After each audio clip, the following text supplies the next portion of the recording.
What's up everybody? Simon here. Sorry I have not been able to make as many videos as I wanted lately, but in this video we're going to go ahead and talk about the housing market, how it is getting even worse with the Feds continuously rising the interest rate to battle inflation. So before I get into this video, I always remind you guys to like the video, subscribe to the channel if you haven't done so already, and I appreciate it. So let's get into this one.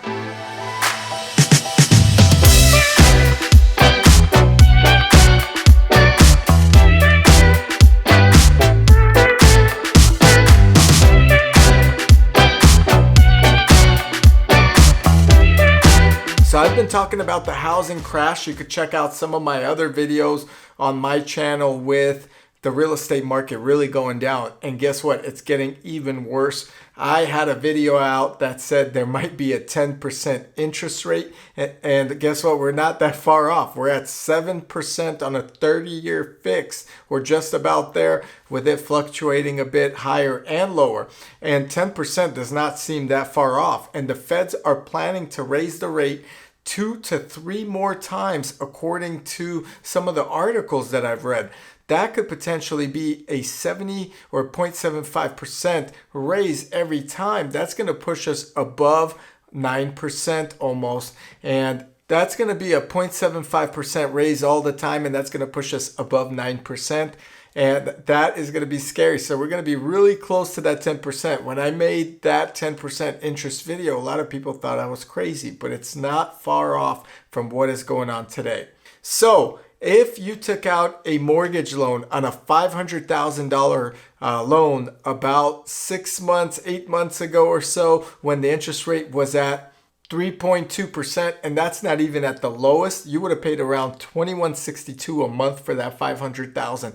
Today, at 6.8% interest rate, you're going to pay $1,000 or so more. $32.60 at 6.8% on a 30-year mortgage.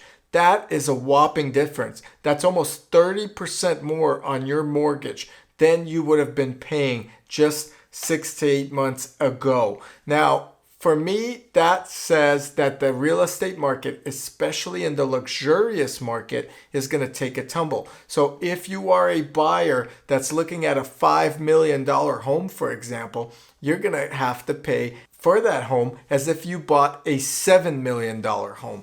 That is a whopping difference. So the luxury market is seeing a cool decline. Prices are not as high as they used to be. There's not that many offers. Homes are staying on the market for a lot longer, and it is going to get even worse if the interest rate continues to climb. It's going to get to a point where you cannot afford a $2-3 million home because it's as if you're buying a $5 to $6 million home with the crazy interest rate that we're seeing today. So here are some tips that I will tell you how to combat potentially this interest rate and get by this high interest rate to get to the other side when hopefully the interest rates go down. So if you are gambling that the interest rates are going to be going down in the near future, you may want to purchase a home with an interest-only loan. An interest-only loan is not favorable to anyone that's keeping a loan active for a long period of time, hoping to pay it off, because you're not paying your interest rate off at all. But what you're doing is you're getting a smaller payment every month, which actually was a payment that you would have made 6 to 8 months ago, but also paid down the principal, except now for about $2,160 or so dollars, you're paying just interest only and your principal is not going down.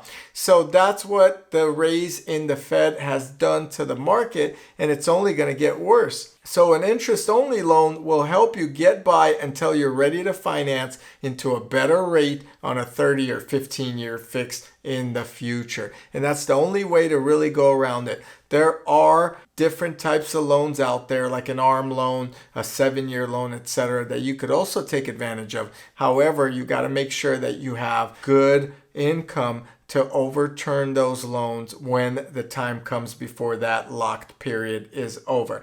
So definitely look into either interest only or a shorter loan term at a much more favorable rate if you're going to be refinancing. A lot of people are saying, well, this is the housing correction market correction in the real estate. It's not. It really is not. It is a disaster of what's happening in the real estate market, and it's only being driven by one factor, and that's the high interest rate. That's what you're seeing that's causing the complete collapse of the real estate sector. People were buying homes like never before. The work from home opportunity allowed people to buy homes in different areas they never imagined. However, with the interest rates soaring, it basically killed the national market. So the housing bubble in markets like Austin, Las Vegas, Boise, Idaho, and many more are seeing dramatic declines in home prices. But on top of that, we're actually seeing a drastic increase in inventory. So the red hot housing market was driven by the super low interest rate, the availability of homes in certain markets, and the demand shift in homes from outside major metropolitan areas into the suburbs. And now that market is no longer accessible to a lot of individuals.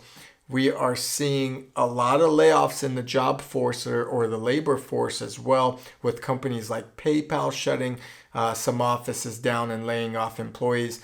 Stripe, Pinterest, there are so many companies now that are closing their doors and offices and laying off staff that we are also seeing a potential affordability from the consumer that can no longer or will no longer afford a home. Now, on top of that, you have a real estate market that is greatly affected by the stock market. Facebook or Meta stock has crashed. Coinbase, cryptocurrency has dropped significantly. And believe me, I feel it too. And there's so many more markets and there are so many more stocks and coins that have fallen where people are no longer able to put down that down payment, especially on those luxurious homes that we have seen a lot of people cash out on. Now, markets like Florida are still booming because people are still interested in those markets as they catch up to some of the more premium markets such as California. So for example, Florida is still considered potentially affordable to Californians that do have, say, $1 million+ home where they feel that they could get a better quality of life in Florida and still get that same feel of diversity and great weather, etc. So Florida is still booming, but not as much as it used to be, although their homes are still on the up in terms of sales. Overall, this market is not going to bounce back until the Fed starts lowering that interest rate. You're going to see an interest rate that's going to continue to climb, and it's going to continue to damage the real estate market. And there's nothing anyone could do about it. There's nothing anyone could say about it. What's crazy, and something I have not seen in a long time, especially on Redfin and some of the other sites, is I often see seller accepting a backup offer. And the reason we're seeing that, say on Redfin, the reason we're seeing that is because of the fact that a lot of people can no longer get financing. So they go into this loan in the beginning of the offer and they just cannot get financing at these high interest rates. They're probably overshooting what they could afford to buy, thinking that they can afford, say, a $2.5 million home, when in reality, with the new interest rates, they're really at a $1.5, maybe $1.8 million home.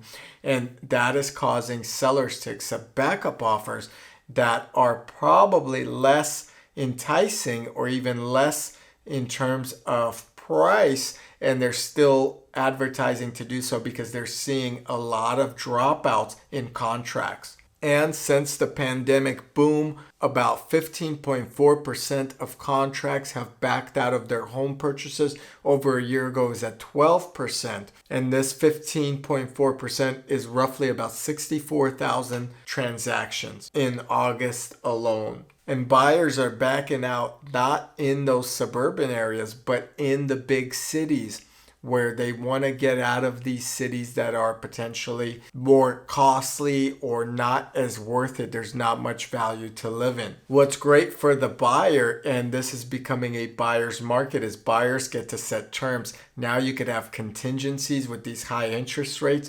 You could have contingencies on inspections and give yourself an option to back out.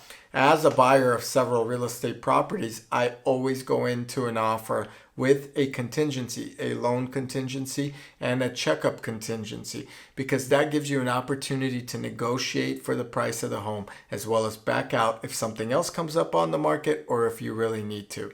Anyway, buyers are backing out, sellers are panicking, refinances are not happening, the interest rate keeps rising. That's the new real estate market, and we're going into a further crash. Comment below what you think. Is it going to continue to get worse? Are you remaining cash heavy, ready to pounce on some great deals that are going to come on the market as this thing takes even a bigger dump?